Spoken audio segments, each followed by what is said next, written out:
এখন রোডোমিটার দিয়ে কি মাপছি আর আজকে কাজ বন্ধ কেন চলো বলি তোমাদেরকে। রাধে রাধে বন্ধুরা, চলে এসেছি একটা নতুন ব্লগ ভিডিও নিয়ে। তো সকালবেলায় রেডি হয়ে হেলমেট পরে বেরিয়ে গেলাম কাজে যাওয়ার জন্য।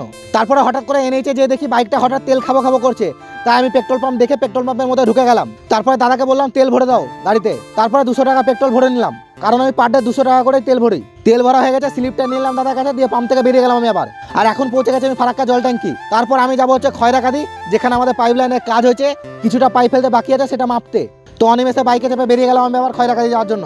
আর এখানে অলরেডি পাইপ পড়ে গেছে, তো এখান থেকে অনিমেষ মাপতে শুরু করবে বাকি কতটা আর পাইপ লাগবে সেটা দেখার জন্য। এদিকে অনিমেষ রোডোমিটার নিয়ে মাপতে শুরু করে দিয়েছে, আর আমি ওর পিছে পিছে আসছি ভিডিও বানাতে বানাতে। তো তোমাদের দেখে মনে হতে পারে যে আমি কি কাজ করি, তো ঠিক সময় এলে তোমাদেরকে বলে দেবো আমি কি কাজ করি। তো ফাইনালি অনিমেষে মাপা হয়ে গেল, তো আবার আমরা প্ল্যান্টে চলে যাবো। তারপর হঠাৎ রাস্তার ধারে দেখি কয়েকটা কাকা মাছ ধরছে, তাই ওখানে দাঁড়িয়ে গেলাম মাছ ধরা দেখার জন্য কিছুক্ষণ। তো তোমরা দেখতেই পাচ্ছ কাকা জলে নেমে মাছ ধরছে। তো অনেকক্ষণ দেখার পর কাকা একটা মাত্র কই মাছ পেয়েছে। তারপরে এখন আমরা প্ল্যান্টে চলে আসলাম। প্ল্যান্টের মধ্যে সব মেশিন পত্র পড়ে আছে, জানি না আজকে কাজ কেন হচ্ছে না। আর আজকে যেহেতু কাজ হচ্ছে না তাই তোমাদেরকে কিছু দেখাতে পারবো না। তো আজকে ব্লগ এখানে শেষ করছি। ভিডিও ভালো লাগলে লাইক কমেন্ট শেয়ার করে দেবে। দেখাবো অন্য একটা ভিডিও। টাটা।